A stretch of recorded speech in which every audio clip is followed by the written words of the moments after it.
I produced this nigga. What the fuck you thought?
Okay,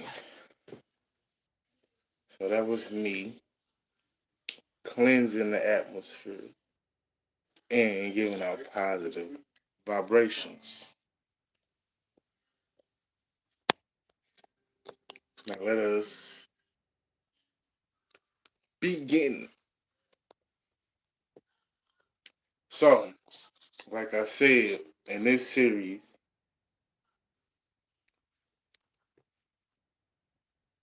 we read Dion Fortune, right?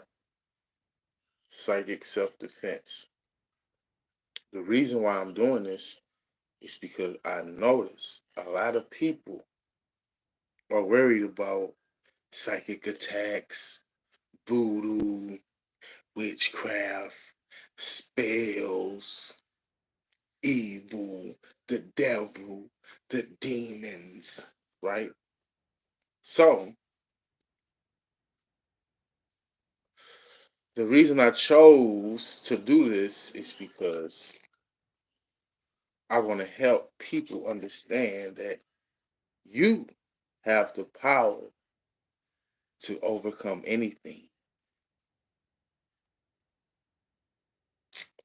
There is no power greater than the power you have in you. Let me repeat that. There is no power greater than the power you have in you. So, first, we're going to go over psychic self defense. Now, it's a cause for all this, it's a process. I did the Kabbalion. I might do it again because I feel like I can explain it better now. But after we finish this, we're gonna go to astral dynamics, which is this book right here.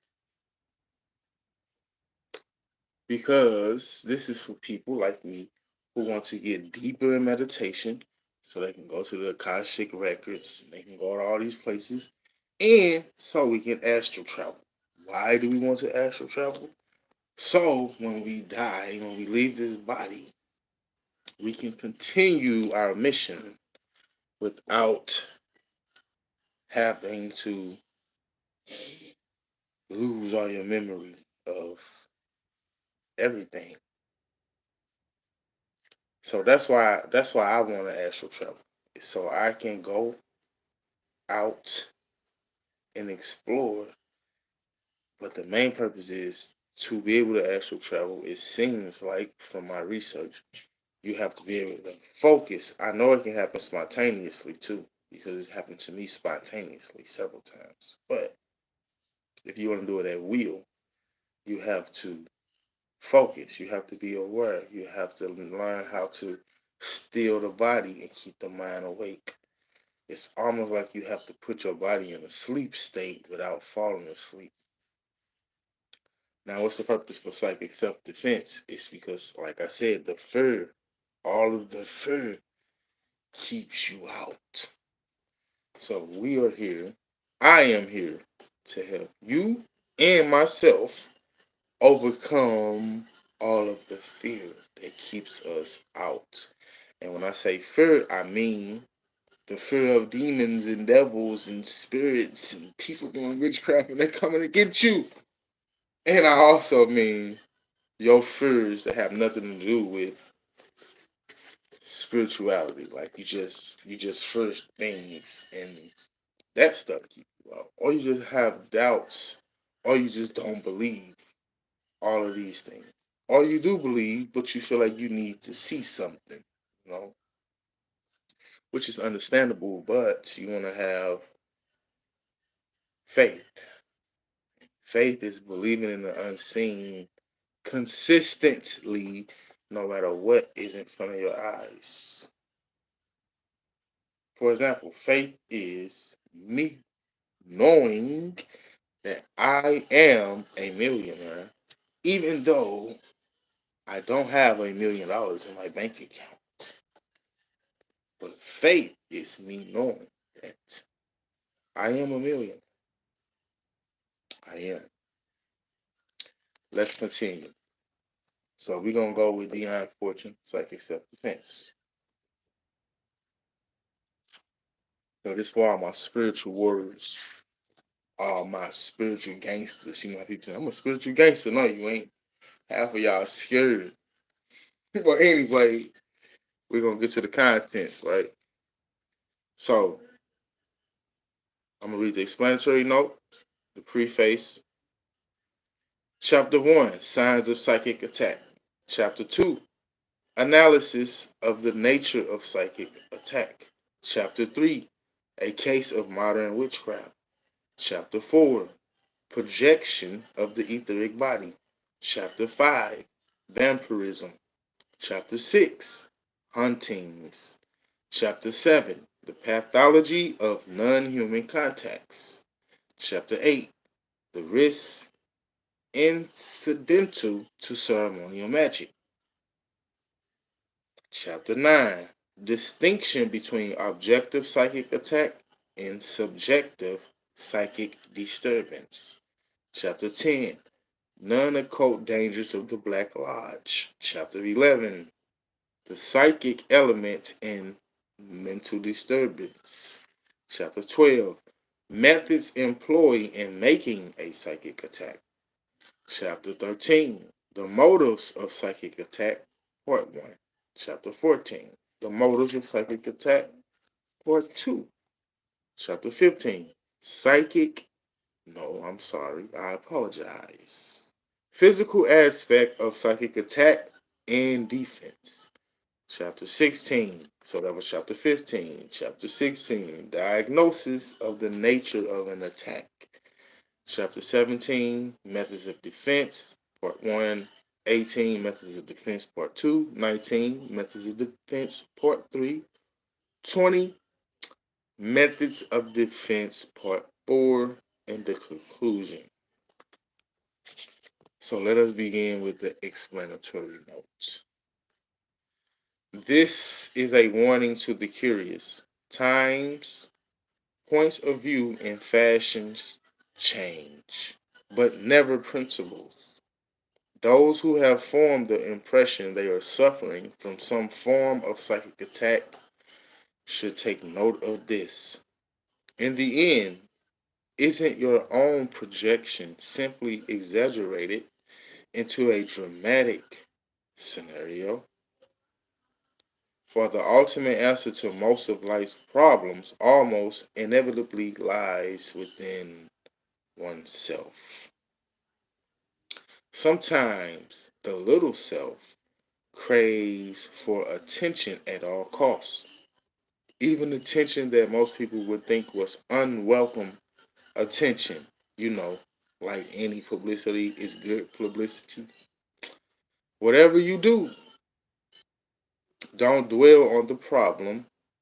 Stand back from it and give yourself space. Move out of your own way.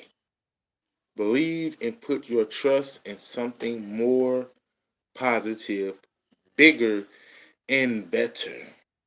There are some practical steps that you can take to restore the balance in your life. Please consider the following.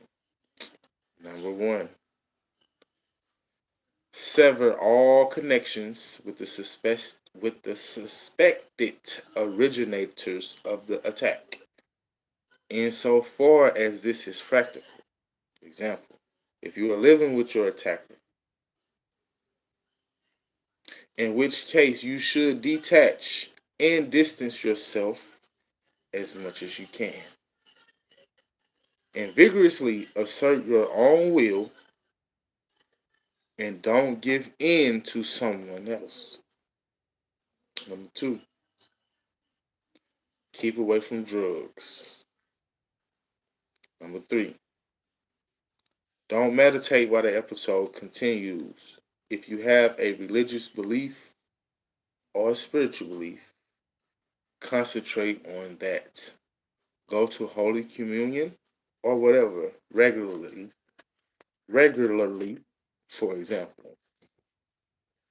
Number 4, keep to a healthy diet, get plenty of sleep and fresh air, and take physical exercise. Number 5, find something positive to do, such as sports or gardening. Number 6, some counselors or psychotherapists are sufficiently open-minded, knowledgeable, and experienced to help you with your problem. In any case, before taking that step, it is generally advisable to have a thorough physical checkup, which should be done anyway. The supposed attack may be a simple physical malfunction, which is mental. If y'all been following my YouTube and TikTok, you know it's mental. So if you have a physical malfunction, it's an effect of a mental cause. Okay. Then and now, different perspectives. This book was written shortly after the beginning of a major change in the West that brought with it the recognition of the positive contribution psychology was likely to make in the future. Written over 60 years ago, Dion Fortune inevitably reflects many commonly held beliefs and attitudes of that time. Times have changed, but the underlying principles have not. Psychic attack is really a form of bullying of one sort or another.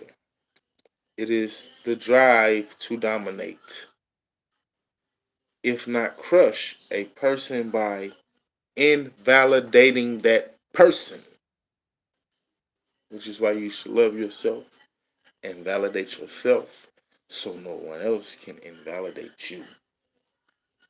Breaking his or her will. So even though you hear people talking about voodoo and witchcraft and all this spells, the truth is you just weak. But that's okay. You can always become stronger. I am strong. I am strong. Let the weak say, I am strong. It can take many forms, such as sexual harassment or political or religious persecution. It is generally an assault on free will by the assertion of superior power, which, so far as the persecutor is concerned, so when she said the assertion of superior power, or whoever wrote this part, superior power can also be mental, because that means you mentally put somebody on a superior pedestal, which gave them power over you, which you're not supposed to be doing. Even with spirits, some people put their ancestors on a pedestal. Some people put their spirit guides on a pedestal. Some people put God on a pedestal, and it's like you're not supposed to be doing that because you are God. God lives in you. So why would you put God on a pedestal unless you're putting yourself on the pedestal? But you don't want to do that either because we all God.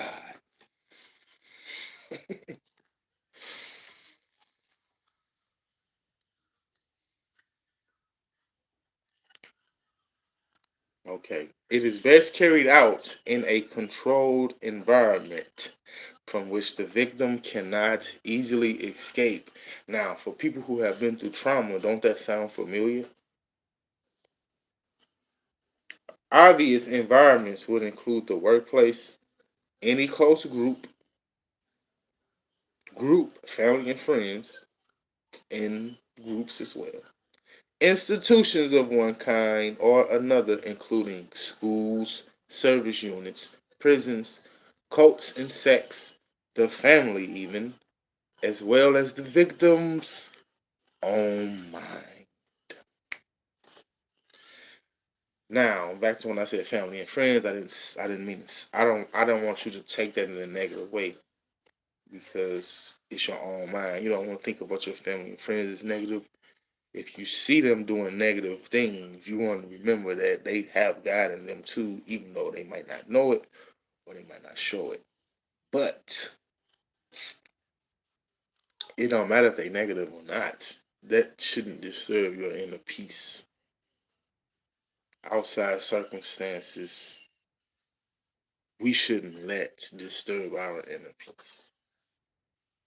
One solution, after weighing the pros and cons, is leaving the environment and the psychic bully to his or her own devices. What such a person craves is the means to exercise power over others. Once that is removed, he or she has failed, and it's no different from anyone else. The second Achilles heel, wait, before I move on, I want to say that he or she has failed, and it's no different from anyone else in the physical body, right? That's the same thing for spirits. No different from anyone else because you are spirit. You might be up in this fleshy body, but the spirit is what's got this all happening anyway. So boom. The second Achilles heel of the persecutor is activated when he or she is not taken seriously. So don't take them seriously when they threaten you, when they say things to you. Laugh at them. Even if you're afraid, just remember, you ain't no different than I am. And the power in me, there is no power greater than the power in I. He or she must be taken seriously at all costs, otherwise the power is lost. To be laughed at or not to be taken seriously is to turn tables on the bully. That it is all very serious is the name of the silly negative game. However, it is needless to point out that walking away from an environment is not always easy, and in doing so, one may simply be exchanging one problem for another. One should be able to appeal to higher authority, though a sympathetic response from human superiors or law enforcers cannot always be relied on. A third solution is direct confrontation with the oppressor. As Dion Fortune relates, a similar run-in of the sort described between East and Flashman in the Tom Brown school days. And while that was physical confrontation, it is equally true to say that in the end, all bullies are at heart cowards in whatever context. Negative thought streams are not always easy to handle since they tend to be attuned and attracted to the weak spots in a person's psyche. Hence, the particular vulnerability of the inexperience of either sex when confronted by an older and therefore seemingly more experienced adept. Without a modicum of self-defense, of self-confidence, without a modicum of self-confidence, or a firm trust in one's ability to handle the situation using good judgment, one becomes a relatively easy target. However, we repeat, the ultimate solution is in the mind of the victim. Until the weak spot attracting negative attention and thought flows is eliminated or balanced, the problem cannot be properly dealt with. Strength to bear with, rise above, and overcome the negative influence can be obtained by sensibly and silently invoking the Christ force as the temporarily veiled aspects of one's own higher nature. Objective phenomena. The world mood has swung to some extent. From demons of the night and various elementals, some of which are sadly missed, to coin circles, alien sightings, and abductions, UFOs, etc. However, poltergeists are still in evidence. Similarly, hauntings, the likely consequence of unresolved, fragmented personality stuck in the beyond and unable to proceed in the normal after death sequence. Still obsessed by a particular habit, pattern, or event from which they seem powerless to rid themselves. Recent developments. See what I'm saying? See what I just read that all that. That's what I'm talking about. The astral travel. They seem powerless to rid themselves. Still obsessed by a particular habit pattern. See what I'm saying? And this people after death. So when you want to die, when you die, when I die, I want to be conscious and aware. I want to know what the is going on. I don't know what the fuck is going on, how I get here, how I get there, where's this at, what's this, all that. I don't want to know. So anyway, recent developments. It must be pointed out that certain developments in quantum physics, namely Bell's theorem, confirmed experimentally by John Claus, 1978, and Allen Aspects Team, 1982, confirms the proposition that our world is supported by an unmediated invisible reality, which allows instantaneous communication faster than light.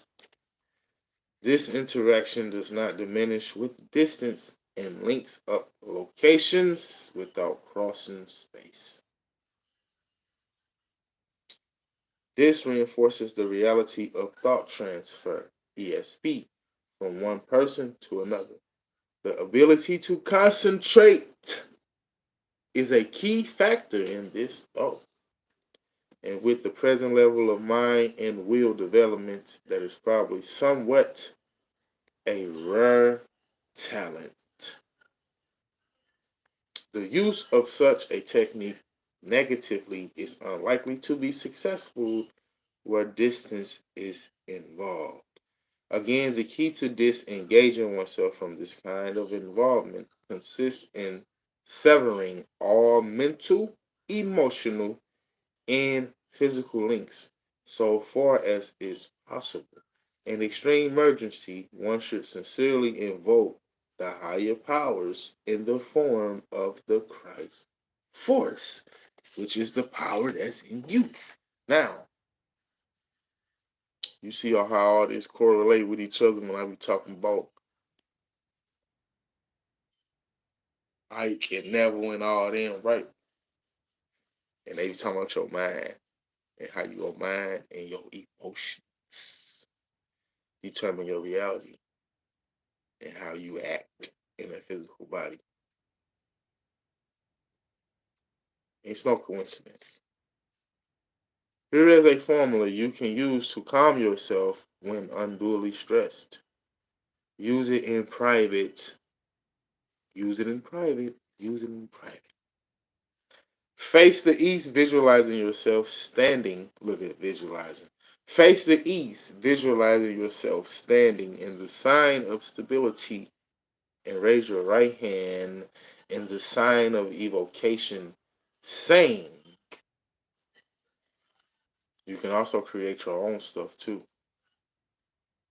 Saying, by the power of the Christ within me, whom I serve, which is you, which is yourself, the power that's in you. Make the sign of the cross on the breast and forehead, with all my heart and with all my soul and with all my strength. Draw a circle of protection around you, using the pointed index finger of your right hand, now saying, I encompass myself about with divine circle of his protection, across which no error may set foot. That's the end of the explanatory note. But like I was saying, you can come up with your own thing just like that. But it works for both. If you're a religious person or a spiritual person, it works either way.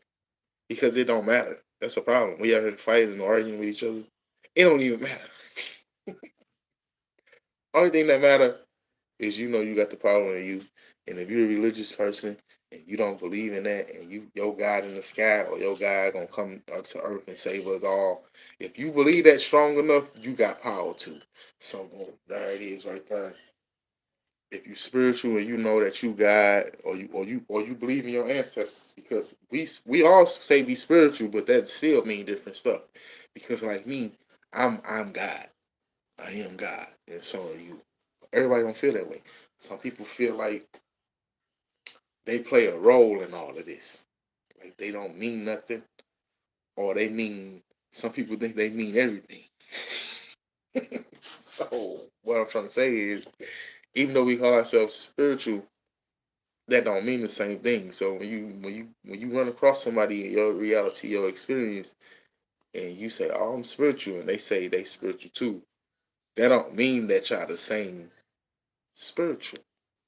See what I'm saying? Because, like I said, some people give their power to their spirit guides, their ancestors, to God, to the angels, to the all that. They get to the, that's what they do. They pray to them just like religious people pray to the Jesus or God in the sky or whoever they believe in, the Hebrews, the Muslims, whatever.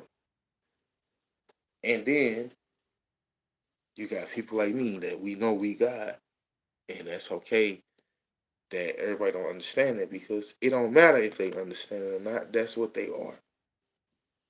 They just where they at doing what they doing. I didn't always know I was God. See what I'm saying? So how can I judge them? That'd be quite silly, wouldn't it? Who would I think I am? But you get the point. The point is love people. Just give them love and be strong. If you feel like you're weak, do things to make you strong. Which whatever that is, mental, emotional, physical, or spiritual. Do things to make you strong. Now, what I mean by when I say people put their ancestors and Jesus and God and all them on a pedestal is that you powerful just like they are. They not more powerful than you. We all the same power, the same source, the same energy. We all one. This is an illusion. You can look in my eyes and see I'm in here, or at least I think I am. Maybe I'm somewhere else. Who knows? Well, peace out, love. Have a nice day, nice nights, and we'll be back with the preface next chapter, and then we're gonna get deeper and deeper into it, so we can learn how to protect ourselves from psychic attacks and voodoo and witchcraft. And oh my God, they're gonna get you.